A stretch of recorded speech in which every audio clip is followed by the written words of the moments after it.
All right, welcome back. All right, this one is more of a patrol one, and let me give you a background of what this happened here. In those days, in the 70s, um, a division, which is detectives and patrol and all that, they'll have an annual picnic, and all divisions have them. And their annual picnic means that all the employees, civilians, the janitors, they all go to a designated park or somewhere to have a party. And usually the station fund, which is money that we collected over the year, pays for it. And it's just a time to have family and friends and everybody get together. And just it's hamburgers, hot dogs, and they bring in a few rides, a couple of clowns, just everybody get together. It's a pretty neat thing to do.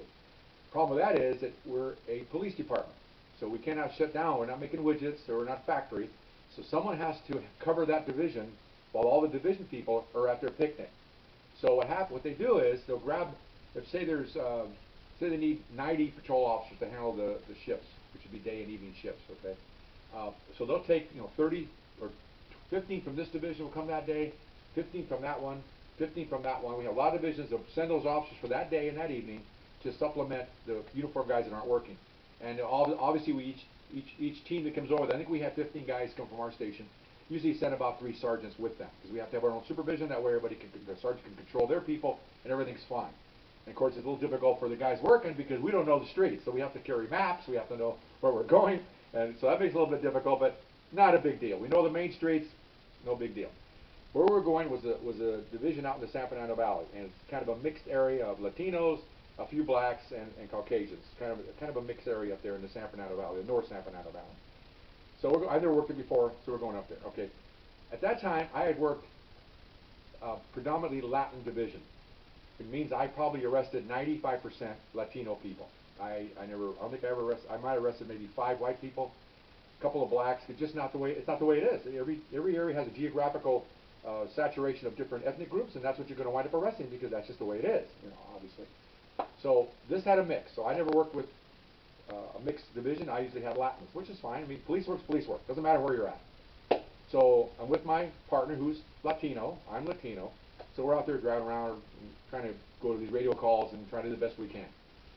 Well, we're getting on a freeway and we see a guy coming in a Cadillac, and the reason why we saw him is because he cut off 2 or 3 cars and they honked the horns, and we're in the black and white.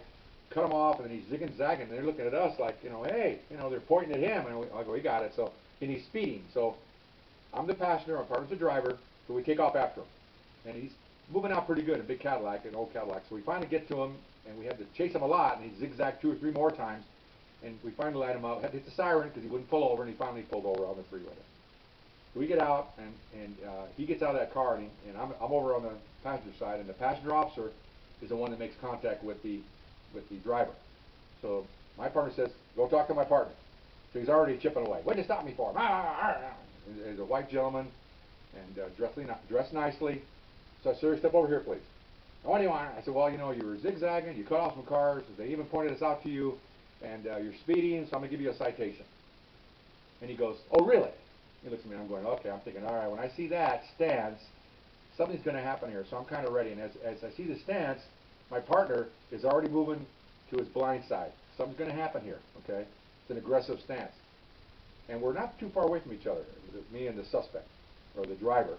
So I said, well, I'm going to write you a citation, sir. Oh, okay. Well, you know what? I go, what? He goes, I don't appreciate getting a ticket from a Mexican. And he punches me in the chest with his finger, okay? About the same time, he goes, I don't appreciate getting he got about the 3rd word, and then he said Mexican, and we were trained that people do not touch us. And I'm not being weird. That's not vanity. You do not touch an officer, either hit him or touch him in any way. You got a problem with the officer, you call a supervisor. You don't sit there and it's battery, but it's not a big deal. But he was pushing aggressively. He made it racial. He had that stance. Something's going to happen here, and to avoid future altercation with him, I was taught to take the upper hand. In this case, pardon my pun, I grabbed his finger and stepped back and snapped it, okay?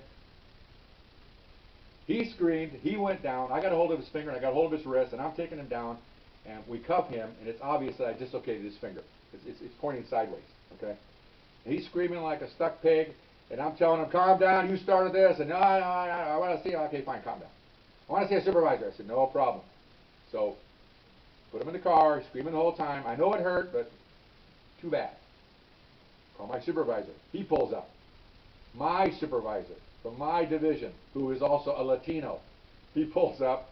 He says, "What happened?" I said, I told him the whole story. He goes, "Really?" So he opens the door. He goes, "Did you touch my officer?"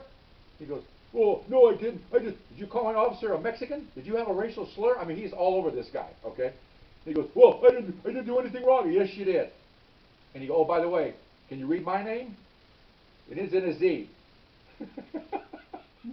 And the guy looks at him, because my other part is in the Z, but my name is in the Z, and his name is in the Z, okay? So he's like, "Yeah, so too bad. Get him out of here." So we impounded his car, as you get a little bonus there, and we took him to the hospital, and all they did was they reset it. It has to hurt though, man. They were resetting it, it hurt. They gave him shots and stuff, but they put it back into place, gave him one of these metal brackets to hold it, and that was it. We took him to the jail, and the jail asked what happened. The jail doctor, we told him, and everybody we told him, they went, shouldn't have done that. Shouldn't have pointed like that. Never punch a policeman in the chest with your finger. You might lose it. And he didn't care. He was like, I'm going to sue the department. I'm going to sue everybody. He never did. I never heard anything. So I don't know. So that's my story. Don't ever push or touch a policeman. You got a problem, go to a supervisor. Get it done that way. Anyway, hope you enjoyed that story. We'll see you next time.